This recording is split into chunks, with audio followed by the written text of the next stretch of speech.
Bienvenidas y bienvenidos a nuestra quinta clase. Ya, si bien nos vamos a quedar durante todo el año en lo que es como diversidad, ambiente, ecosistema, etcétera, nos vamos a salir un poco de los organismos que ya no podemos ver. Nos vamos a alejar un poco de la evolución y nos vamos a ir más como a los animales que hoy sí existen con nosotros. Como les dije la semana pasada, vamos a empezar a hablar durante un par de semanas sobre la taxonomía, que es básicamente cómo clasificamos a los seres vivos que habitan en el planeta. En la portada les presento a Carl von Linné, o para los amigos Carlos Linneo en algunos textos muy españolísimos, eh, que es básicamente el padre de la taxonomía, ya que fue uno de los primeros naturalistas que se dedicó como a clasificar seres vivos. Entonces, el objetivo de la sesión de hoy día va a ser que ustedes conozcan más o menos cómo opera la clasificación de seres vivos y qué significa con respecto a la relación evolutiva que puedan tener. Y hacia el final de la sesión voy a hablarles acerca de la especiación de nuestra especie, valga la redundancia, eh, para que podamos comprender que en verdad la evolución del ser humano es bastante más compleja de lo que se nos presenta en las típicas imágenes donde el mono se va como irguiendo y se pone en dos pies y es un ser humano. Y bueno, les muestro tres animales que perfectamente podrían ser casos de estudio porque como que se parecen sobre todo en el hocico, ¿no? Y, y vamos a ver qué nos diría la clasificación acerca de ellos. Bien, perdón por eso. Lo que les presento acá es, entre comillas, el árbol de la vida. ¿Qué significa que sea el árbol de la vida? Que es básicamente un árbol en donde cada ramita es una familia o un género o una cantidad de especies que tienen algo en común. Eh, una clase también puede ser. Em, y quiero que entiendan primero la gran cantidad de diversidad que tenemos en el planeta. En gris van a ver 5 conjuntos, que son los reinos que habitan hoy en día. En su libro van a ver un artículo de algunos investigadores que agregan un sexto o un séptimo incluso reino. La verdad es que hoy en día lo más aceptado es que son 5. Tenemos abajo el reino Monera, que son principalmente todas las bacterias que habitan hoy en el planeta. Da lo mismo en el lugar en el que habiten, son bacterias. El reino que está arriba es el reino protista, en donde habitan todas las células que son eucariontes, es decir, que tienen núcleo, que tienen una complejidad bastante mayor porque tienen organelos, son más grandes, etcétera, pero sin embargo son organismos unicelulares. Aquí están el fitoplancton, el zooplancton, algunos protozoos, eh, etcétera. Aquí están las algas, las algas verde azules. Hay un montón, hay un montón. Aquí está de verdad el corazón, el pulmón del planeta, ¿ok? Son los protistas, algunos tipos de protistas que se encargan de hacer fotosíntesis y que viven en los océanos, los que se encargan de producir oxígeno en cantidades como mundialmente necesarias. Tenemos el otro reino a la izquierda, que tenemos las plantas, el reino vegetal. Tenemos en la mitad el reino fungi, que son los hongos. Tal vez esto es nuevo para ustedes, pero los hongos no son iguales a las plantas. Se parecen, pero no son iguales. Y por el otro lado tenemos el reino animal. Esto es como un árbol. Parte de un tronco y se va ramificando hacia arriba. Cada nodo, cada parte en donde se ramifican dos grupos de especies o grupos de seres vivos, va a corresponder a el antepasado en común que tuvieron estos dos grupos. Por ejemplo, acá va a estar el antepasado que une a los reptiles con las aves, ¿ok? Que vivió más o menos en el año, en el periodo de los dinosaurios, Cretácico, me parece, Jurásico, no estoy seguro. Más atrás, obviamente, aquí va a haber un ser vivo que dio origen a todos los mamíferos, reptiles y aves. Bien, y si nos vamos más atrás, nos vamos a encontrar, obviamente, vamos a, entre comillas, retroceder en el tiempo y vamos a ir entendiendo que todos los seres vivos tenemos un pariente eh, que vivió en algún momento. Obviamente, si nuestras especies están muy relacionadas hoy en día, significa que nuestro pariente no vivió hace mucho tiempo, pero sin embargo, si nos comparamos, por ejemplo, nosotros con una planta, lo más probable es que nos remontemos acá. Acá está la separación en una célula eucarionte que de repente decidió en tener cloroplastos o solamente quedarse con mitocondrias, que es básicamente la gran diferencia que tenemos a nivel de organelos. Eh, bueno, la verdad es que lo primero que yo quería que entendieran era primero la gran diversidad, segundo, los reinos que hay, tercero, que todos los seres vivos tenemos un pariente cercano, o sea, un pariente evolutivo con cualquier otro organismo del planeta. Obviamente nos parecemos bastante más entre los mamíferos porque tenemos características en común. Ya eso ya lo vimos en embriología comparada cuando estábamos viendo evidencias de la evolución.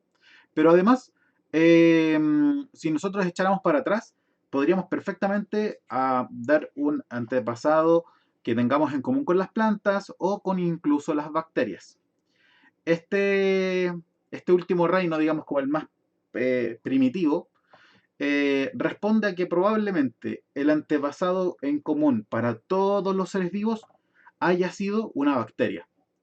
Lo más probable es que la vida en este planeta haya surgido a partir de una célula muy primitiva.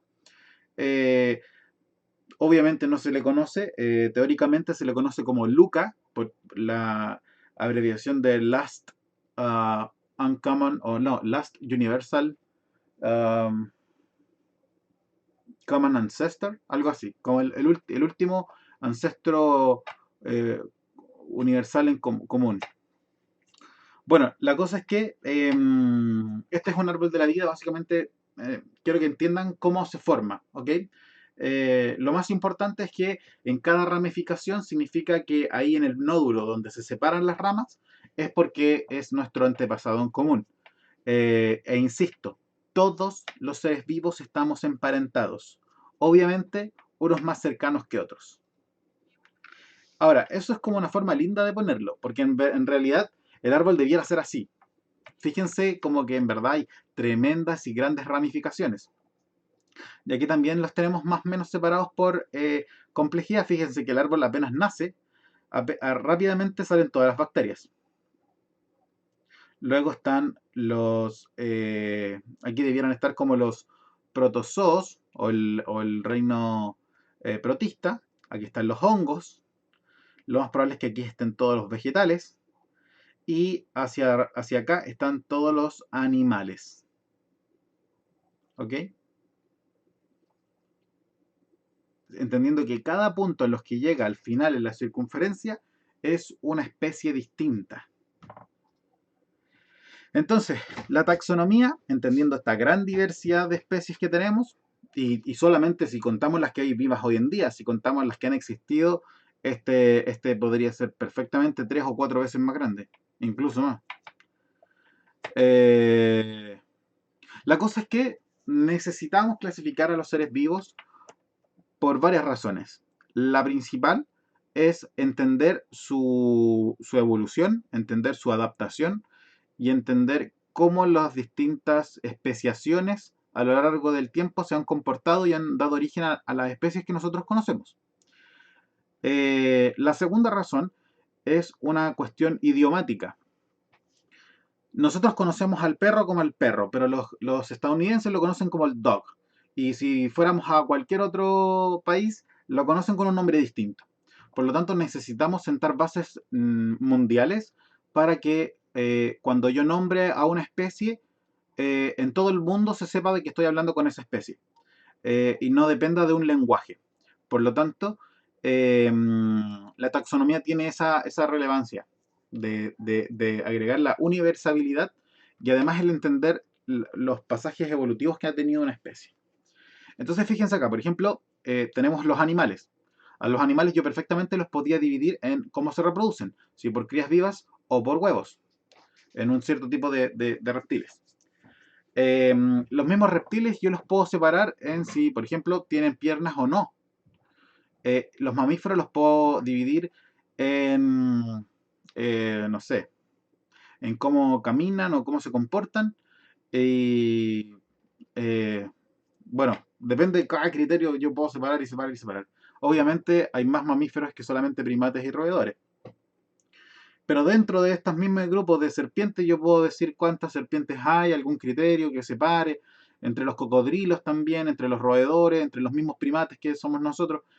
eh, yo puedo ir clasificando y clasificando y cada vez haciendo más preguntas que me vayan como separando y filtrando los grupos de seres vivos que yo voy a ir generando. Por ejemplo, voy a hacer rápidamente un ejercicio con ustedes. Obviamente no lo voy a poder observar, pero al menos ustedes van a poder darse cuenta de por qué es importante la taxonomía. La taxonomía va haciendo ciertas preguntas que si son positivas o no, o si me dicen algo muy específico, te van a ir segregando. Entonces, por ejemplo, yo les voy a describir algo, puede ser cualquier cosa, y a medida que yo les vaya dando las características, que están ahí, ustedes ya las pueden ver, debieran empezar a achicar un poco las posibilidades que tiene de ser este objeto misterioso. Entonces, por ejemplo, si les digo sirve para trabajar, bueno, pues casi cualquier objeto puede servir para trabajar. Puede ser un celular, un computador, puede ser un serrucho, etc. Es principalmente blanco. Ahí tal vez se acortan un poco las posibilidades. Podría ser un celular, podría ser un computador. Uh, no sé. Ustedes piensen, pues, es hermético. Ya ahí no puede ser el computador. Solo puede ser usado por una persona a la vez. Es demasiado caro. Y es por eso que mucha gente nunca jamás va a poder usar uno. Aparte que son exclusivos. Y no está diseñado para usarse en la Tierra. Lo más probable es que con la última pista usted ya entienda de qué podemos estar hablando. Y pasa lo mismo con los animales. A medida que vamos clasificando, clasificando, clasificando, si yo te digo que es un animal que se reproduce por crías vivas, que caminan, claro, que caminan cuatro patas, que es mamífero, ustedes pueden decir, ya hay harto, ya tengo el grupo. Yo le digo que ruge, bueno, tal vez ahí se quedaron con el tigre, con algún felino como grande. Y a medida que yo voy dando características más específicas, ustedes van filtrando más. Aquí pasó lo mismo. ¿Cuál era el objetivo misterioso? Un traje espacial. Entonces, en este sistema de clasificación aceptado a nivel mundial está el que les presento acá. Primero les hablé de los reinos. ¿Cuáles eran los 5 reinos que existían? El monera, que son las bacterias, el protista, que son los organismos eucariontes, pero unicelulares, están los vegetales, están los animales y está el reino fungi, que son los hongos. Pero luego vamos teniendo filo o filum, dependiendo de cómo esté, porque en verdad todo esto viene como de el latín. Filum, la clase, el orden, la familia, el género y finalmente la especie. Cada saquito, por así decirlo, cada nivel de clasificación, obviamente puede ser o entra con otros más. O sea, por ejemplo, ahí está la clasificación de nuestra especie, del Homo sapiens. Entonces, obviamente somos animales. El cordado significa que en algún momento de nuestro desarrollo tenemos un conducto. En este caso tenemos la columna vertebral, que es la que sostiene nuestra médula espinal. Somos mamíferos porque nos reproducimos por crías vivas. Somos primates porque tenemos cierta anatomía que nos hace ser primate. Somos homínidos también porque tenemos visión tridimensional y otras características que nos hacen ser homínidos. Somos del género Homo porque tenemos una postura erguida. Y dentro de este género somos Homo sapiens. Lo primero que les quiero decir entonces a raíz de la descripción que les hago es que todas las especies, todas las especies, se componen de dos palabras. La primera siempre va a ser el género. Por lo tanto, cuando yo digo que una especie es Arabidopsis thaliana, por ejemplo, significa que el género de esa especie es Arabidopsis. Y simplemente para ser específico, Thaliana es uno de los organismos que pertenece a ese género. Tal vez en Arabidopsis usted no lo entiende, pero en Homo estoy seguro que ustedes han escuchado hablar del Homo erectus, del Homo habilis, de muchos otros homos, que obviamente pertenecen a nuestro mismo género. Por lo tanto, siempre un nombre científico de una especie va a tener dos palabras. La primera en mayúscula, siempre es el género. Y la segunda en minúscula, siempre. Y normalmente van en cursiva o subrayadas, ¿ok? Normalmente. Así que eso, es importante, no que se lo aprenda de memoria, pero que sí entienda los niveles, ¿ok? Que al menos reconozca los que están ahí. Uno los puede separar en más subclasificaciones, pero las importantes son esas. Reino, filo, clase, orden, familia, género, especie. Pueden entablar cualquier mnemotecnia para aprenderse el orden, ¿ok? No el orden de la clasificación, no ese orden, sino que el orden de los niveles. Por ejemplo, acá les presento la clasificación de 11 especies distintas, 11 animales distintos, como pueden ver. Algunos son cordados, como nosotros, y algunos son artrópodos. Fíjense eso. Tenemos algunos mamíferos, tenemos un reptil, un arácnido, un insecto, un reptil, etc. Orden, familia, género y especie. Fíjense lo que yo les decía. El género es la primera palabra del nombre científico de la especie. Siempre. Y siempre va en mayúscula. La otra va en minúscula.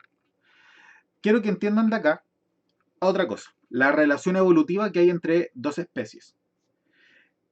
Quiero que entiendan que el reino es como lo más grande, o la clasificación más grande que yo puedo hacer.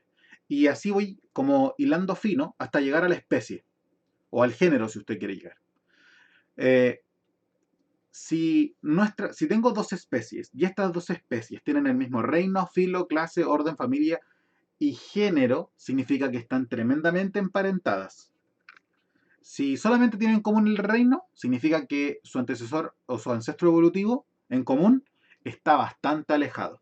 Entonces quiero que entiendan que entre más niveles de clasificación taxonómica tengamos en común, es porque evolutivamente más nos parecemos, o evolutivamente más tenemos, perdón, evolutivamente nuestro antepasado en común está más próximo a nuestros tiempos. ¿Bien? Tal vez usted no entienda de latín, tal vez usted no entienda también de taxonomía, pero creo que todos podemos entender que es un caimán cocodrilus, ¿ok? Todos podríamos dibujar probablemente uno.